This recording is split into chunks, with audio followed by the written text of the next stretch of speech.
نحمده ونصلي على رسوله الكريم أما بعد أعوذ بالله من الشيطان الرجيم بسم الله الرحمن الرحيم رب اشرح لي صدري ويسر لي أمري واحلل عقدة من لساني يفقهوا قولي اللهم فقهنا في الدين۔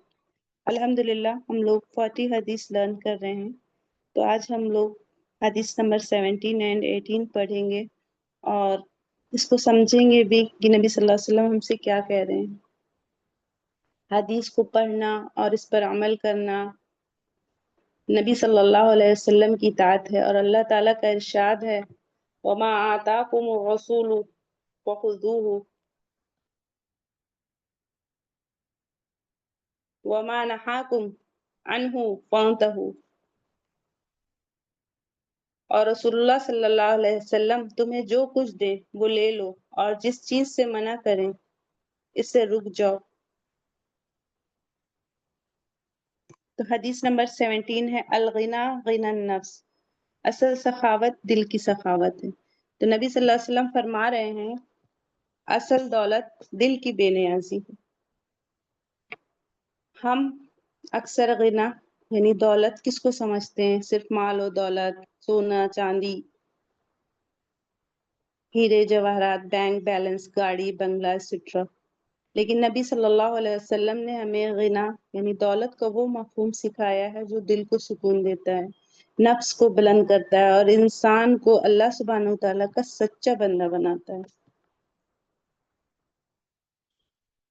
حدیث ہے کہ حقیقی غنا یعنی مال کی کثرت سے نہیں بلکہ دل کی بے نیازی ہے۔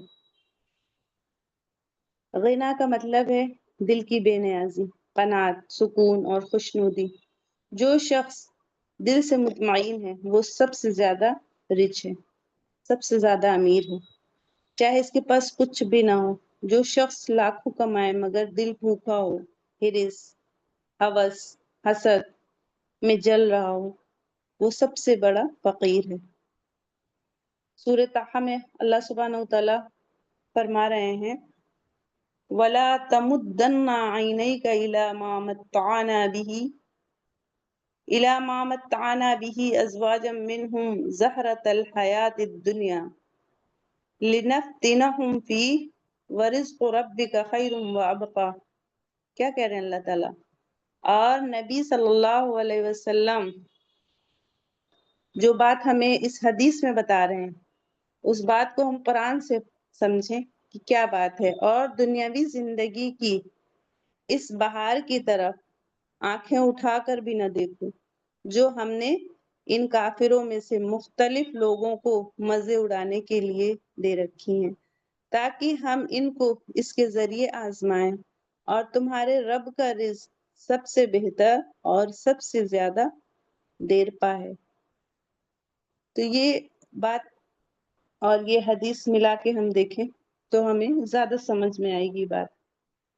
دنیاوی زندگی کی اس بہار کی طرف اللہ تعالیٰ کہہ رہے ہیں نگاہ اٹھا کر بھی نہ دیکھو جو ہم نے ان کافروں میں سے کچھ مختلف لوگوں کو مزے اڑانے کے لیے دے رکھی ہیں، تاکہ ہم اس کے ذریعے آزمائیں، اور تمہارے رب کا رزق سب سے بہتر ہے، دیر پا ہے۔ اور سب سے اچھی بات جو یہ ہے کہ حدیث اور قرآن جب ملا کے ہم پڑھتے ہیں تو ہمارا کنسیپٹ زیادہ کلیئر ہو جاتا ہے۔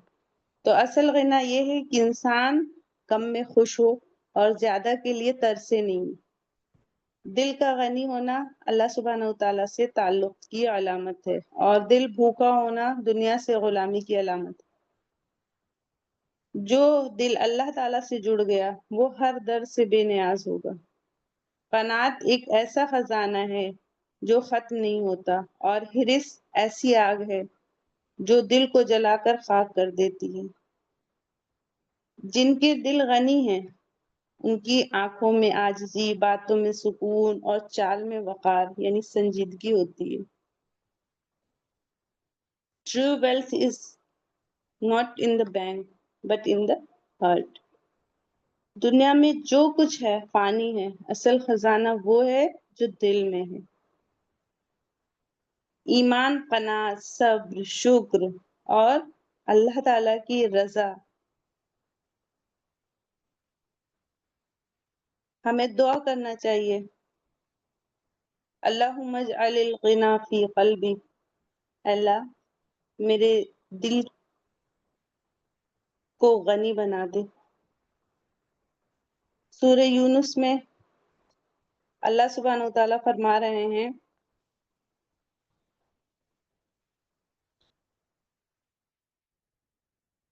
الا ان اولیاء اللہ لا خوف علیہم ولا هم یحزنون، یاد رکھو کہ جو اللہ کے دوست ہیں ان کو نہ کوئی خوف ہے اور نہ وہ غمگین ہوں گے۔ تو جو اللہ سبحانہ و تعالیٰ کو دوست بنائے گا، ان کو اولیاء بنائے گا، تو اس سے نہ خوف ہوگا نہ وہ غمگین ہوں گے۔ اللہ تعالیٰ ہمیں دل کا غنا، نفس کی بے نیازی اور قناعت کی دولت عطا فرما، آمین۔ نیکسٹ حدیث ہے حدیث نمبر 18، المستشار مؤتمن، المستشار مؤتمن، جس سے مشورہ طلب کیا جائے اسے امانت دار ہونا چاہیے، یا جس سے مشورہ طلب کیا جائے وہ امانت دار ہوتا ہے۔ اسلام صرف عبادتوں کا نام نہیں ہے بلکہ انسانیت، بھروسے اور امانت کا مذہب ہے۔ نبی صلی اللہ علیہ وسلم نے فرمایا جس سے مشورہ لیا جائے وہ امانت دار ہوتا ہے۔ تو جب کوئی ہم سے مشورہ مانگے، ایڈوائز مانگے، تو صرف ہم رائے نہیں دے رہے ہوتے ہیں، دراصل وہ اپنا دل کھول رہا ہوتا ہے اور ہمارے اوپر بھروسہ کر رہا ہوتا ہے۔ اس وقت ہماری ذمہ داری بنتی ہے ہم اسے صحیح اور بھلائی والا مشورہ دیں۔ اگر جان بوجھ کر ایسا مشورہ دیا جو نقصان دہ ہے، ہارمفل ہے، یا اپنے پروفٹ کے لیے کوئی چال چلی، تو ہم نے اس امانت میں خیانت کی۔ ہمیں یاد رکھنا چاہیے کہ نبی صلی اللہ علیہ وسلم نے فرمایا ہے جس میں خیانت ہو اس میں ایمان نہیں، یہ مسند احمد کی حدیث ہے۔ تو ایڈوائز دینا ایک بہت بڑا دین کا معاملہ ہے، کیونکہ اس سے کسی کی زندگی، رشتے، بزنس، کاروبار، سفر، نکاح، سب کچھ بدل سکتے ہیں۔ تو مشورہ دینا ایک شرعی اور اخلاقی ذمہ داری ہے جس میں سچائی، خیر خواہی، دل کی صفائی لازمی ہے۔ فار ایگزامپل، مشورہ دینے والا اگر ایک ڈاکٹر ہے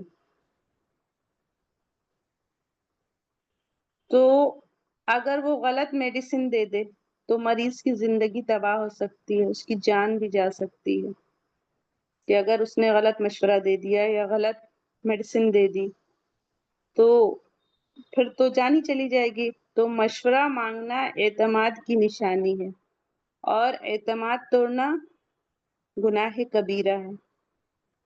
ایک سچی رائے زندگی کو سنوار سکتی ہے، زندگی کو چینج کر سکتی ہے۔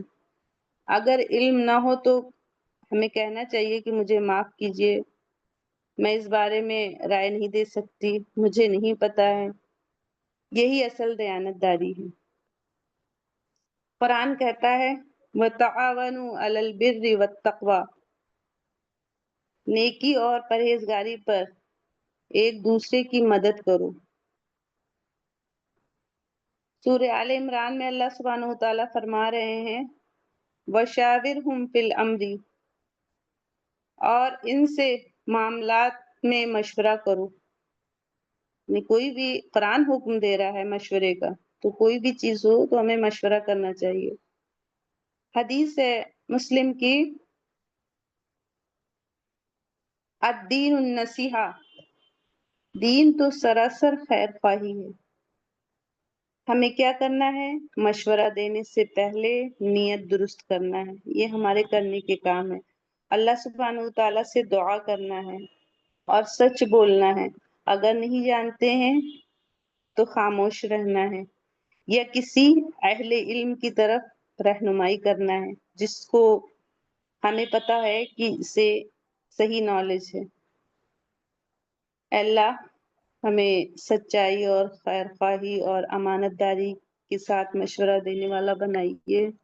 ہمارے دلوں سے بغض، حسد، کینہ، تکبر دور کر دیجیے۔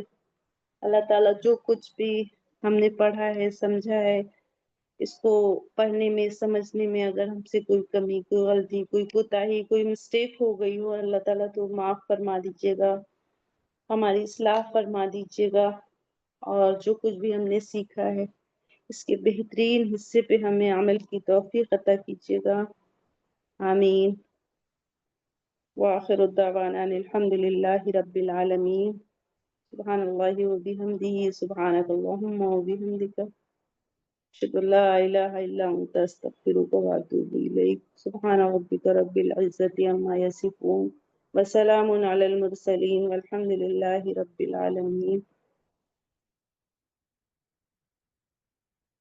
السلام علیکم ورحمۃ اللہ وبرکاتہ